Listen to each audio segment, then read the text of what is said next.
Hello, welcome to today's notes. We are going to be covering the material in Chapter 1, Section 4, 1.4 for constructions, focused only on constructions. This will focus in on naming and measuring angles, using angle addition postulate, and constructing angle copies and angle bisectors, which is something we've learned how to do, but we will continue to practice. For this section of notes, you will need your protractor, you will need a straight edge. If you don't have them with you, go ahead and find your tools, pause the video, come back when you're ready to go. Okay, here we go. Vocabulary. Number one, angle. The definition of an angle is two rays with the same endpoint create an angle. So we're going to just draw an angle here. Kind of a small one that fits in the space.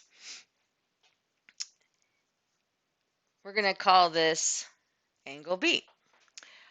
Second bullet, always assume the acute or small angle is being referenced. So when they refer to angle B, you always assume it's this angle right here, not the whole outside. It's always the smaller of the two. So if we label that B, and we're going to label A on this side and C on this side. For vocabulary, the name B is the vertex of the angle, and the rays that make up the angle are the sides. So these are both sides, they are both rays. We're also going to put a number inside the vertex here.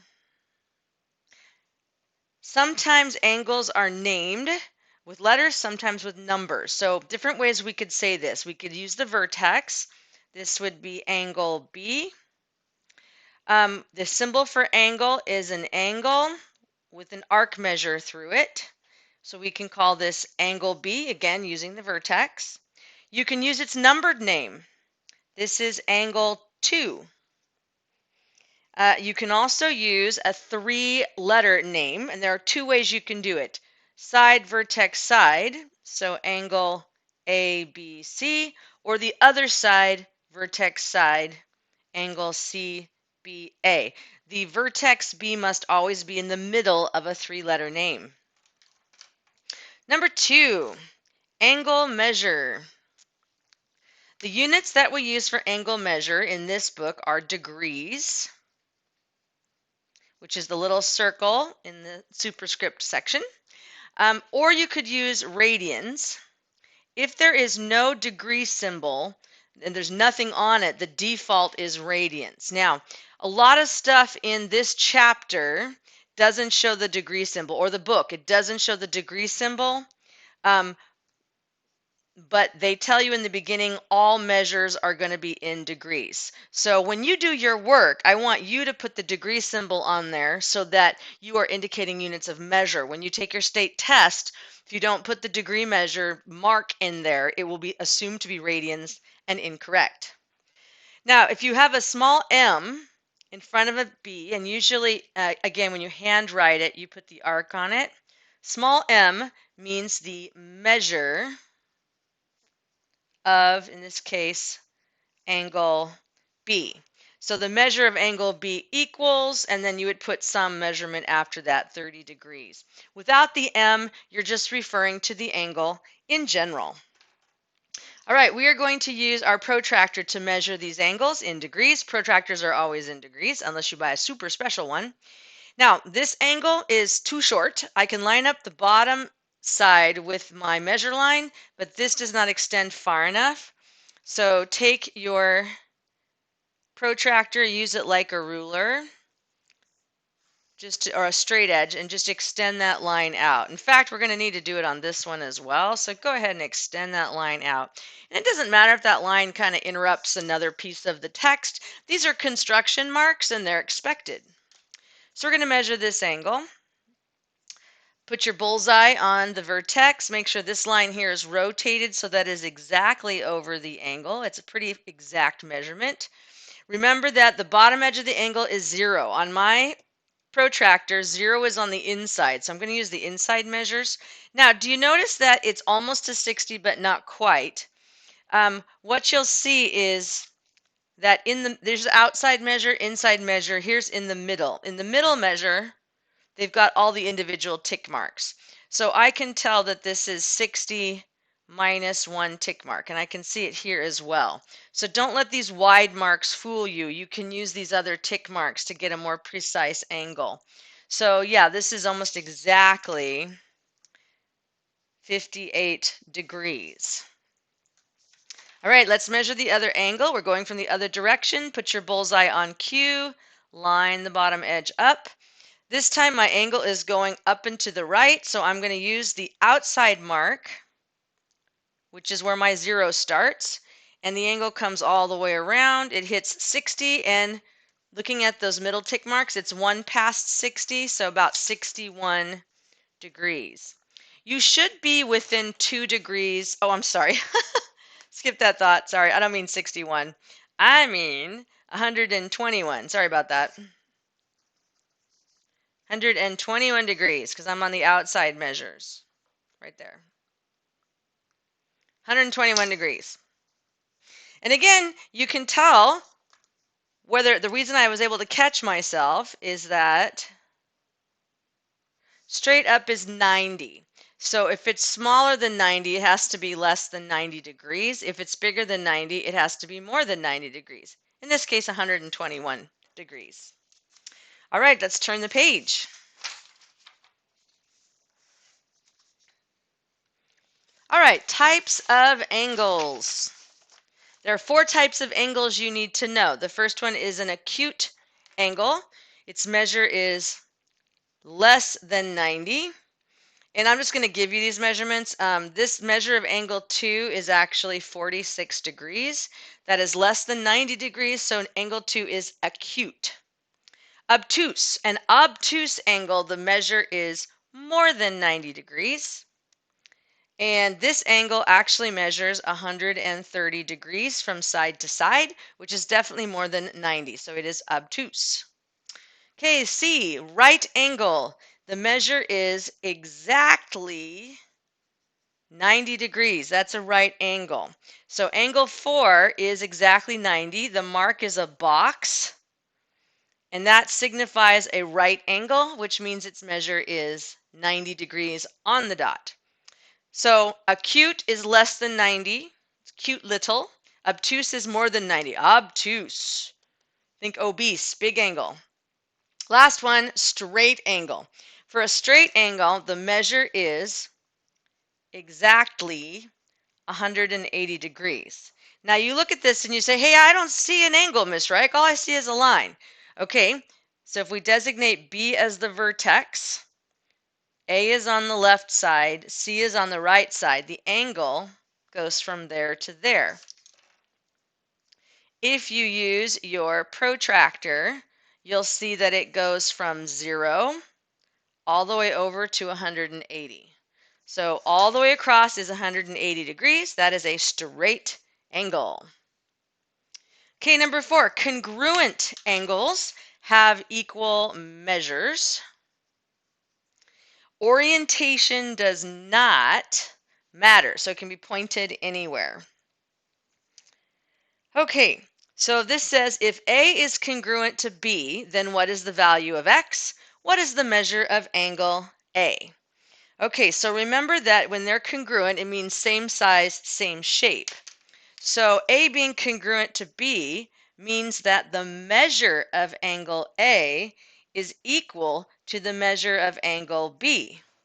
Well, here's our measures. By the way, you can tell they're angle measures because they have parentheses and a degree symbol. Parentheses and a degree symbol. That's how you know it's not segment length, it's angle length. Okay, so if their measures are equal, then this measure and this measure must be equal to each other. So our equation is 2x plus 3 must be equal to 4x minus 1. As always, put a box around your equation. You got to have the box. Now we solve for x, so we're going to subtract 4x over to the left. We're going to subtract 3 over to the right. 2 minus 4 is negative 2x. Negative 1 minus 3 is negative 4. So obviously x has to be a positive 2. So that was the first thing we were supposed to find, x positive 2. Now the second thing we're supposed to find is the measure of angle A. So here's angle A. So we're going to write an equation. The measure of angle A equals, and it's 2x plus 3.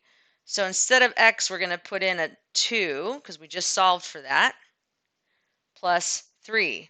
That is your equation. Angle A is equal to that. Multiply before you add. 4 plus 3 is 7. So the measure of angle A is 7 degrees. Remember that your equation is what you have when no math has been done. After you get the equation, I don't care if you shortcut the solving part and get to the answer, but you have to have the equation part correct to get credit for it. Okay, flip the page. Okay, vocabulary word number 5, adjacent angles. Adjacent angles have the same vertex. They share a common side, and of course a side is a ray, and they don't overlap each other. So looking at this, we're going to name the adjacent angle pairs. So let's start with this part right here. I'm going to highlight this because that's what we're going to start with right here. So adjacent, they share vertex E and they share ray EU. So if I had to name the pairs, I would say angle SEU and angle UEN. They are adjacent. Now if we look at the other pair, so we're looking at this angle right there, then my other angle pair would be UEN and angle NET. Those are adjacent angle pairs. Okay, B, what is the common side of SEU, so this little one, and UEN? So the common side between those is this ray right here. So your answer is ray EU, or you could write EU with the arrow pointing to the right. That's their common side. And I'm going to draw a little arrow here, right here. That's their common side. What are the non-common sides? These are the sides of the two angles that aren't shared. So the two sides of these angles that are not shared is ES, so ray ES, and this outside one, ray EN. Those are the non-common sides. Okay, vocabulary word number 6. Angle bisector. An angle bisector divides the angle into two equal angles. The angle bisector is always going to be a ray. And looking at this one, if D to B is an angle bisector, then this angle and this angle are the same. Now, we usually use hatch marks to show that they're congruent. In your book, sometimes they use double circles, sometimes they use other symbols. The point is they're marked the same. So they might use like a double circle notation to show that they're the same. So the angle bisector is the ray that cuts it in the middle. That's DB. That's your angle bisector. So if they ask you to write the angles as being congruent, you're going to say that this top angle is congruent to the bottom angle. So angle side vertex side ADB is congruent to angle side vertex side BDC. They are congruent. If you want to say their measures are equal, you put the M in front of the angle mark. Measure of angle ADB, and then it's an equal sign. equals the measure of angle BDC. So that's an equality statement. That's a congruency statement. Okay, example. Find the measure of angle ADC if angle BDC, which is this bottom piece, equals 10 degrees. So if that's 10 degrees and ray DB bisects the angle, this one must also be 10 degrees, which means ADC, the whole thing, is 20 degrees. So the measure of angle ADC equals 20 degrees. You can tell it's asking you for a measurement because of the M. If it doesn't have the M in front of it, it might just be asking you for the large angle's name. All right, flip the page. Last page. Protractor postulate says any two rays with a shared endpoint can be paired with real numbers 0 and 1. If one ray measures x degrees and a second ray measures y degrees, then the measure of their angle is the absolute value of x degrees minus y degrees. It's almost identical to ruler postulate, except that it's using angles instead of rulers. Okay, so example, find the measure of angle COD. Okay, and protractor postulate uses your protractor. So the numbers that they're giving you are actually the measures on a protractor. So if you can imagine a protractor here, those are the measures that you've been given. So we're trying to find COD. So we need the measure of one side minus the measure of the other side to get the measure of the angle in between. So our formula, the measure of angle COD equals absolute value of 100 degrees minus 70 degrees, which is the absolute value of 30 degrees or 30 degrees.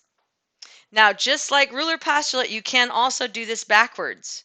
You can also say it's the absolute value of 70 degrees minus 100 degrees. This still works because of the absolute value symbols. This will be negative 30 degrees, but the absolute value bars take the negative off, and you get the same exact measure. So you can go big minus little or little minus big. So that is 30 degrees. That's protractor postulate. Now we're going to do angle addition postulate.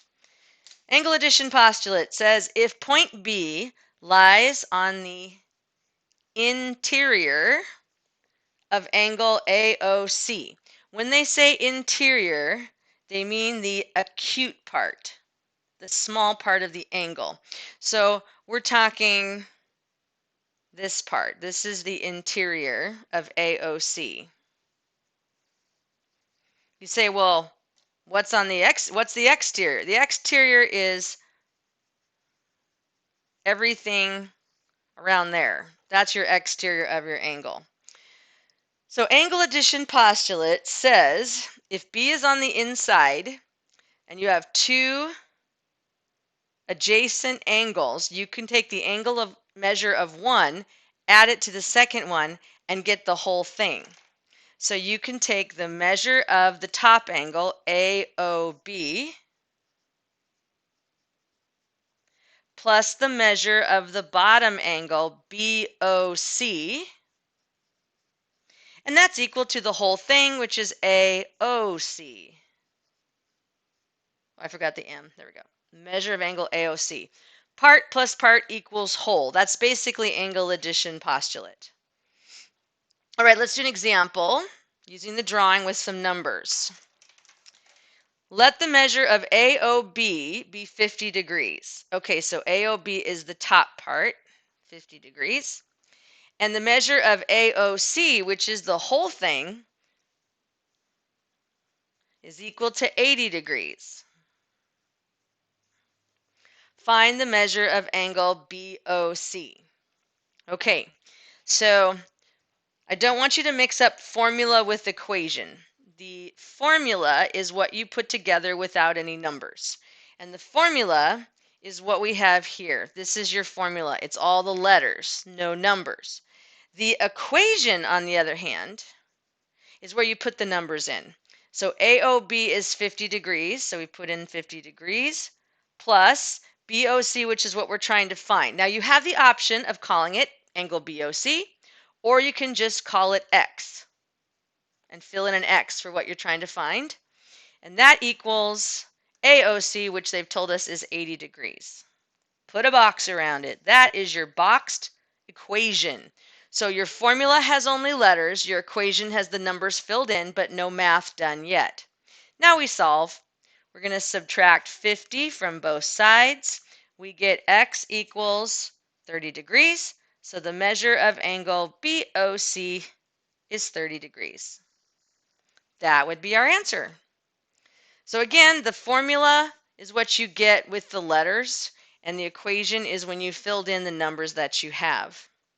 All right, that is the end of the notes. Before you do the homework, you might want to go back through the notes and just review some of these main concepts, like what is protractor postulate, what is angle addition postulate, what's an angle bisector, what are adjacent angles, what are congruent angles, what are your types of angles, what is an angle measure, and what is the definition of an angle? Those are all the vocabulary and postulates that you're going to need to do your homework for this section.